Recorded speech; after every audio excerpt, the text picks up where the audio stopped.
Welcome back. It's time once again for book club, and Conrad Stupp is back from the Springfield Greene County Library. Conrad, how are you? I'm great. How are you doing? I'm good. Happy to have you back in studio. Yeah, happy to be here. Okay, so three different books you brought me today. The first one is called The Shadow of Perseus. Tell me about this. So this is by Claire Haywood. This just came out last week from Dudden Books. Okay. And it sort of falls into one of my kind of favorite categories of like recent trends in fiction, which is feminist retellings of Greek mythology. Okay. So Perseus is like supposed to be this hero, right? He's the one who beheaded the Gorgon Medusa. He also rescued Andromeda. And so what The Shadow of Perseus does is it retells that mythology from the POV of these two women, as well as Perseus's mother. So like, you know, these women whose stories have kind of been silenced this whole time or told by men, they're getting their chance to tell their stories. Yeah. So it's super cool. I really love this take on it because I feel like Greek mythology is something a lot of people are familiar with or, you know, like studied maybe in school when they were younger, different definitely. things like that.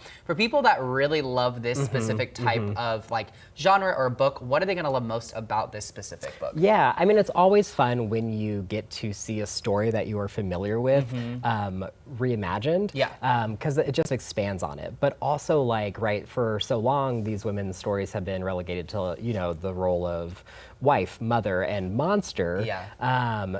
And so, you know, I think part of why they're so exciting and why they are so popular is because they feel very timely, right? Like I said, these sort of women who have been silenced, they get to speak. So it's just, it's really fun, and like you get to experience something you already like in a different way. Yeah. I kind of love the vibe of this very modern take on a very ancient like situation or scenario. So it's kind of definitely. Okay, the second book you brought me is called She is a Haunting. What do I need to know about this one? Yes, so this is by Trang Ton Tran, and this just came out yesterday from Bloomsbury YA. So brand new. Yeah, brand new. And it follows 17-year-old Jade Wynn, and so she's kind of estranged from her dad because he left the family. And but he's willing to help her pay for college. So she agrees to spend a few weeks with him in Vietnam and help him renovate this like French colonial house into a bed and breakfast. Okay. But pretty soon, strange things start happening. She's having nightmares. She's being haunted by the ghost of this bride. And no one will believe her. Okay. Yeah.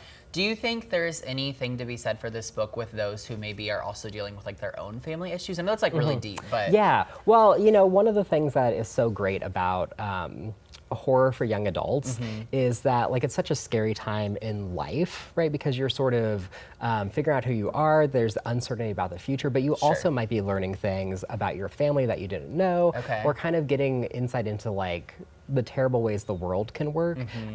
So it sort of helps you navigate all of that. But it also shows you, you know, like Jade, like you are strong enough to sort of overcome these things in life that are scary. So it's very perfect for teens because it's a scary time. Okay. I like that though. Sounds it's just something different. So, okay, this last one's called Pinata. So tell me about this one. Yes, Pinata by Leopoldo Gaut. So this comes out in a couple weeks from Torn Nightfire. So basically it follows this Mexican-American architect named Carmen. And so she travels to Mexico to renovate this old abbey into like a luxury hotel. And so while they're excavating, and she also takes along her two daughters. So it's kind of hoping that it'll help them connect with their heritage.